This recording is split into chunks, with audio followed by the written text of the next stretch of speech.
good to see you here on Growing Concerns. Really great seeing Duncan last time, all the great images you brought back from Paris. Very well, lovely, all the lights at Christmas, during the COP21 talks. Beautiful images. And this time, I bumped into this guy and dragged him in for a chat. The one and only Mr. Howard John, sir. Pleasure to have you present on the show. Thanks for inviting me. Anytime, and I'd like you to be a friend of the show and drop back in for a small comment analysis as we move forward. Hopefully. Yeah, by all means. Now, we'll get on to the fact that you have a most prestigious book out, which is actually having some rave reviews from some people I know who've already tucked into it and a few chapters in. Yeah. But before we get to that, I've got more pressing things on my mind. I expect you can guess. So basically, COP21, lots of talk. Everyone's saying that it's all going to be talk, we won't walk and walk. All this thing about going from 2 to 1.5. Big media splash, but it looks like it's going to be with everything they're talking about, it's going to be more like 2.7 or 3 degrees. And then they come back within the day, Amber Rudd, after watching the reviews online saying, oh yeah, emphasise the good bits, came back, cut all the subsidies for renewables and solar. Does that affect your life at all, Howard? It has done. Plenty. Do you have any thoughts on this? Because I reckon you might. Yeah, no, many thoughts on it. And before you kind of get going on that, I was reading your Facebook here yesterday, and apparently they've had a vote in Parliament where it's just tipped the bias of late 200s to low 200s MPs voting for fracking in national parks. Yep. What? And they've also just licensed 159 new blocks for exploration in the UK, three-quarters of which are for fracking. So right. So how big's a block? It depends. They're different sizes, but yeah, but different 159 areas. New areas across the UK, most of them terrestrially based, which are now going to be opened up for fracking. So I mean, this is just—it's almost so like this is a cop out from COP. It's immediately. It's utter opposite of what they should be doing, or what we would all hope they're doing. I mean, I think COP21. It has very mixed press. There's a lot of very positives come out of it, and a lot of people saying, well, it's not good enough, but it blatantly isn't good enough. The commitments from the various countries, it will take us to more than 1.5 degrees. There's no doubt about that. In fact, it'd be very hard for us to get to 1.5 degrees at this point. Do you think they're just like Dolly daydreaming and just doing it back straight? I think it was significant in that it's the first time at one of these international climate deals where you had America, India and China coming to do a deal. I don't want to disregard the achievements of actually getting everyone around the table and the diplomacy that's gone on, and a lot of hard work, a lot of headaches, I expect. Yeah, no, totally. Well, I mean, so those three alone, they're the major emitters and will be the major emitters for the next 20 or 30 years. Well, that they've come to do a deal is very, very significant. What is very depressing is that we come back and within a week we've got our government completely basically regressive and complete the opposite turncoats. So today they've slashed the subsidies for solar by 65%. So what does that mean for you? What's your impression? Because obviously you're not Southern Solar anymore. Well, that was 13 years. I mean, well, I've lived with. Fill me in on that, because I went to look at your site the other night and it had a different name on it. Yeah. So my company's been sold to another company, and they're taking it forwards effectively. But yeah, I set up Southern Solar 13 years ago and grew it from me to a team of 108 locations. Ostensibly a very successful business, but we're effectively torpedoed by subsidy, messing around with subsidy. Sort of heavy-handedness, really. Well, just create uncertainty, slash things, and destroy markets, and that's what we've seen time and time again. Just market disruption. I think it probably is, in that if you look at the European-wide energy market, where you've got big penetration of renewables, the big utilities really struggle. They struggle to make any money anymore, and so what you've seen in Germany, the utilities have basically said, our businesses don't add up anymore. So it was E.ON famously earlier this year. Another same people behind Rampion, right? Yeah. So another big breakthrough moment. They basically said, our business doesn't work anymore in Germany. We're going to divide it in half, and we're going to take the renewables bit forwards, and we're going to put the rest in another company and sell it off, i.e. Right. It's stranded assets. Stranded assets. You know, and that's Stranded assets. that is Remember what that phrase. what we're dealing with. Stranded assets. And so the utilities, you know, they're pan-European. There's four companies in Germany. There's 6 in the UK. They're all working across Europe, and UK is one of the last stands for them. You know, there isn't. What is going on? I mean, I think it's to do with. Is it just belligerence? I think it's to do with balance of payments. So if you think about our current malaise, it's all about the financial crash and all this sort of stuff. So in my opinion, part of the reason we had financial issues in this country is in 2004 we peaked in fossil fuels. Right. Okay, so since that point we've been in declining production. And so for all of the years since then, money starts leaving the country, you know, to a greater extent each year, basically. Sure. And I think it's something like at least 40% of our fossil fuels are imported at this point and rising every year. Right. So that's money flying off to Norway, it's money flying off to Qatar, it's money flying off to America, all over the place, basically. Yeah. When you don't have a fossil fuel resource at home, which is what we've relied on since the 1970s, Yeah. you know, effectively we were self-sufficient in fossil fuels for many years. Right. What is that, North Sea? North Sea, yeah. So when you have that, it's like printing money for a government. Yeah. Because they tax it when it comes out of the ground, they tax it when Every it step moves, of the they tax way. it when it goes into your petrol pump, Yeah. they tax it when it's in your house. So is this because what Piper Alpha and all that, those kind of fields are just drying up?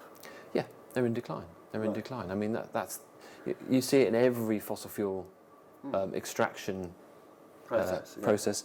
That you know you start a new field, you have a big build in the first year, and then your average fossil fuel field, your normal sweet crude or gas, they decline 7% per annum. Yeah. And then this is the really tricky Right. one about fracking. Yeah. They decline 70% per annum. So once you've fracked a It's gas just well, idiocy. you've isn't got to it? frack another one Yeah. to keep the same flow And have you seen going. the pictures of the landscape, like over in Yeah, Oklahoma? yeah, yeah. I've actually flown over North Dakota, Right. where some And of it isn't. They are everywhere. They are Yeah, everywhere. I mean, it's literally like a dot-to-dot picture. Yeah. And Oklahoma now, I was chatting to old Charlie Metcalf up in Bolton, Mm-hmm. outside the fracking site. Yeah. Not last episode, the episode before when all the bike riders ran I was through. due to be there, and I, for some reason, Didn't completely make it. Well, he was. spaced out. I got him to open the show because he's a resident, and obviously people know him from This Morning. Yeah, yeah, yeah. As the wine guru. And no, he goes, no, I'm fully aware of earthquake insurance. Oklahoma is the most heavily earthquake city on the face of this earth due to fracking. And the bottom line is this: once there is an earthquake, you will not get earthquake insurance. And once your building at home has collapsed or just riddled with cracks and is falling apart, what are you going to do? Seriously, you've got faith in bricks and dreams of mortar, and you spend your life on paying off your mortgage. You have an earthquake. What are you going to do if your house falls down? Well, I mean, the earthquakes are they're only a little bit of that story. Yeah, You know, well, that's because of the methane. Groundwater pollution and extraneous methane release. Which is the small x in the kind of climatic equation. Yeah, well, that's the big one, because methane's a greenhouse gas that's 34 times more potent than CO2. Right. So for everyone a going bag with of that carbon CO2, footprint, let's actually have a bit more sharp focus on the methane footprint. yeah, no, it's Because huge. It's huge. It's the way I kind of interpret it is the carbon is like an addition each time it comes out. It adds up. Whereas the methane is like a multiplier. Yeah, no, totally. But I guess, I mean, to sort of sum fracking up for me, there's two sort of anecdotes I'd like to share with you, and one is North Dakota. So it's a really unpopulated area of North America, and they actually fracked for oil there, and the byproduct of those oil wells is gas. There's no one there, and there's no pipelines there, so they flare it. And they're flaring like, I can't remember the sums, but it's millions of dollars of gas a day. They just burn it. And now, satellite pictures of North Dakota at night, it looks like there's a giant city there. A massive city, because of all these gas flares, of gas just being wasted. So that's going on. Lunacy. And the second Absolute anecdote off their pickle. is one famous oilman basically said, fracking's not a revolution, because people say, it's the fracking revolution. It's not a revolution, he said, it's a retirement party. This is desperation stakes, basically. Yeah. And actually, when you look at the financial analysis, put all the environmental stuff aside, the main fracker, Marcellus Shale, I think they raised $35 billion in investment. And then when it came to it, the value of the assets, i.e. the value of the gas that they were going to extract, was only worth $25 billion. You know, and that was when oil price was $100 a barrel. Right. So that's what Charles was saying. He goes, fracking will ever happen here. anyone who thinks that are just deluded.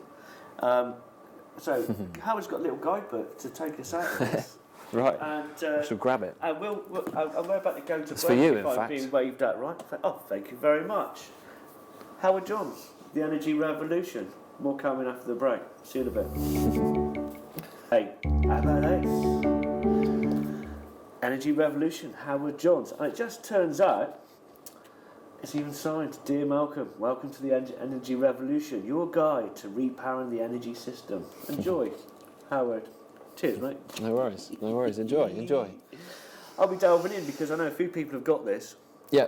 and it's actually it's not a vanity project, is it? It's a labour of love. Very much. It's a labour of love. You've this is kind of blood, teeth, and tears, and running around, really kind of getting stuff together, and Well, it's a very informed tome. There's 20 years of experience and a year and a quarter of writing in there. So it's basically a book in 3 parts. So the first bit's from Edison to fracking. So how we ended up with the current energy system, a bit about the madness. Like most people know, when you flick the switch, you know, 2/3 of the energy that went in at the front of this, you know, into the power station just goes straight up the chimney as waste heat. You know, so what you're using here is some of your efficiency figures is what gets talked about. multipliers. I mean, the efficiency is appalling. Oh, it is. So if you start to generate energy locally, it totally transforms things. So the first bit's an analysis of things like fracking as well, nuclear. Yeah. The middle bit, stories from the revolution. So it's basically saying, look, this is totally possible. It's been done, in fact. 100% renewable is totally possible. They're already 100% renewable. I was bigging you up to Duncan, say from one of your Countries. talks during the Climate Action Week, saying that basically the solutions and the answers are already here. They are. It's a question. And it's not the fact that we don't have the technology, it's the fact that there's a lot of old money and old power buying the political Well, the funny thing is, we something, have the technology and we have the money. Right. What we need to do is organise ourselves. Right. And that's what this book's about. So the last bit is basically, look, the revolution's happening, here's where it's happening. The last bit's now your town, this is how to make it happen, basically. Look at them at home. So it's your opportunity your town, your to get opportunity. involved with the transformation. And actually, this isn't about, you know, some terrible, I don't know, horse shirt project. It's about opportunity. Right. You know, it's about, there's a whole load of businesses that could be set up off the back of this. Yeah. And those businesses will be B Corp, social enterprises, whatever you want to call them, that transform things, that take the power away from the Exxons, the British Gases, the whoever else. Because at this moment, you know, we can whinge about fossil fuels, we can whinge about, you know, the state of the planet, but at the end of the day, we're all complicit. You know, every time you switch on your gas boiler, every time you fill up your car, whatever, you're buying from those guys. So that, you know, really future. You're funding. Exactly. Yeah. So the future is actually to transform that and set up companies. Do you know what actually got to me is, from what I've known of snippets of this and what I've been talking about, which I've drawn from it, is usually from younger listening to groups like Rage Against the Machine, it's all about taking the power back. But it had the wrong capital. It's not about taking power, it's about making power. Well, it's both, actually. You know? It's both. So, you know, they don't call it power for nothing. Right. You know, because they have power and control in society, those companies. And actually, you know, as I said, the only way we're going to change that is by taking it off them. Yeah. And the only way to truly do that is to make them obsolete. Make it yourself. Become a maker yourself. Yeah. Become a maker, not a taker. And then we'll see the rise of your natural power. Yeah? Natural power. Take natural power. Take natural power. I mean, it's happened already. So I'll just show you one story that's in there, an interview of this bunch of folks who are in southern Germany. Okay. And when Chernobyl went pop, the nuclear power station went pop, there's a massive, great toxic cloud that went over their town, and they were told, "Oh, stay at home." It came across to northern England as well. It did, yeah, but it was really intense over their town. They were told, "Don't go out today. You know, don't eat the greens in your garden. Don't drink the milk, all this sort of stuff." In the end, they decided to try and do something about it to try and save energy. That turned into a 10-year battle, at the end of which they bought back the grid, all the wires, the infrastructure from the utility, and today, so that was in '97, I think they achieved that buyback. Today they supply 100% renewable electricity to 150,000 people across Germany as a cooperative, with a social mission, So it's totally possible to do this stuff. What's the island? The island Samso, so that's another one. So they started in they did their mandate. From the impression I get is they didn't set out to do what they've done. They just thought they'd have a go. They thought they'd have to a see go. what would happen. In '97, they started a project to see if it was possible to sort of generate energy locally and go, because they're an island in the middle of the not North Sea, in the behind the Baltic, behind Norwegian mainland fjords. Yeah, exactly. Yeah. And 100% reliant on imported fossil fuels to make their power effectively. So within 10 years, again, they'd gone from inside a decade. Inside a decade, they've gone 100% renewable, and that was people. It was individuals. Go plus? Weren't they actually going? Yes, they're net positive. So they're not just fuel neutral, carbon neutral, but they've gone fast where they're actually being able to supply. Yeah, so they're shipping power back to the mainland. So instead of being completely dependent, they've become makers, a whole island. They're sorting it out, and now they're getting a kickback from the extra power they're making because it's so productive. Yeah. Because it's so efficient. And they're already countries. I'm going to ask a really stupid question now because I heard it during the year. What happens when the renewables run out? I'm not even going to answer that. Did you hear that come up this year? Yeah, it's classic. From a UKIPper, and I was just like, honestly, face palms. When the wind stops blowing. Well, yeah, and the sun stops shining, and that's not going to be. There are going to be adaptations needed to be made to our current system, and one of them will be storage, and the other one will be interconnection. So, like right now, some days, Denmark, for example, produces 150% more energy than it needs, electricity than it needs from wind turbines alone. Right. That happens now, today. Yeah. And when they do, what they do is they pump power into Germany, they pump it into the UK, they pump it up into Sweden. Yeah. So that's how you manage it. So it might be really windy in Denmark and it's a little bit less windy here, so we take some power off them. Yeah. I think the bit that gets me about the microgrid, not only the international networks, but obviously if there is natural disasters like when Iceland goes off, and all of a sudden things go down, or if there is a big flood and something goes down, if you've got a more cellular generation process, it means it'll only be that cell, and that means that everyone else will be okay. Yeah, totally. And then as soon as that gets fixed, the whole network doesn't have to go down. Yeah. And I think if you think about Africa and where that's at, sort of, is 900 million people in Africa. I think it's 2/3 of them have no access to electricity. Right, and still cooking on wood fires. And that's their only access to energy, and there the potential is to completely leapfrog what we've done, so leapfrog the whole central power station thing and go straight to these distributed microgrids. And already you're seeing businesses setting up in that space. But it's a huge opportunity. It's a huge opportunity, and it's partly because renewables effectively have crossed over or are crossing over in terms of cost of energy that comes out of them. Yeah. So, if you're in Africa, you'll probably never build a coal-fired power station because you can get it cheaper out of solar panels. It's redundant, it's obsolete, and it's just a ridiculous thing to do. So it's an exciting moment, despite our government. So our government's in many ways, it's the darkest hour in this country. Yeah, I think so. And I mean, I'm under no illusions. I just think they're idiots. Well, in the US yesterday, while our government's announcing slashing solar, in the US they've got a tax rebate mechanism which supports solar that was due to finish this year. They've just extended it for 5 years. Right. So pretty much everywhere else in the world. There's a lot of kind of common sense. What gets me is I just think we need to be more hard-headed with these stupid fools and talk some common sense to them. I don't think they understand common sense. Yeah, because you've had more real-world exposure to these people than me.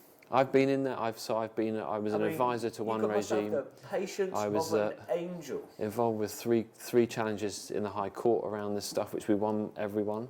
Right. Now this is what I've been in the media. Yeah. I've been on the Channel 4 News with the minister, all that sort of stuff. You did the Blood on Snow, Jon Snow and Blood, and it was almost Blood, Snow and Slaughter, wasn't it? No, that's what he said, wasn't it? It's Al Gore's business partner, isn't it? Right. David Blood. Yeah. Generation Asset Management is the company, and they've got like $13 billion of clean tech Right. assets under management. Right. Yes, that was So I chair a charity called 1010 that's quite active in this space. Okay. And that was an evening for them where Jon Snow came and interviewed this guy, David Blood, about, It's where good. are we? We can get that online, can't we? It is You online, can watch yeah. this online. Is it on YouTube, on the I Permaculture? think it's on YouTube, possibly on 1010's page. I don't Oh, know. no, of course, on 1010.org. Yeah. There should be a link up now. Have a look. Very good. If you get Jon Snow from Channel 4 News. Yeah, no, he's awesome. He gets it. He really gets He's it. He's a very really cool. nice guy. Yeah. You know, Masses of the energy straight up the chimney as waste heat, and then, yet thousands of people will die this winter from fuel poverty. it's sadistic. It's totally mad. It's cruel. And so the only way to transform this is to build new companies that embed social purpose. So it's like energy should be a right of people rather than something that's just purely for profit. It needs to make profit. It should be people owned. And just to wind up, just to sort of like raise the bar a little more. Have you heard of Polly Higgins? Yeah, about the Polly. ecocidal law. Yeah. Now, there's something that I can really get behind that you mentioned the other day about how the Netherlands, they took the government to court. Yeah. And Over held climate them to change. account. Over climate change. And they won. Well, watch this space. Maybe it will happen here. Well, I think what I'd like to do is I'd like to get in contact with Polly Higgins if you're out there. I'd love for you to come on the show and have a chat, maybe with Howard. And I'd love to push that forward and cover that right to the end, to the glowing success or the bitter bloody end. Yeah. Well, that's about time. It's about time. Merry Christmas. Merry Christmas. On that note, Merry Christmas and Happy New Year. See you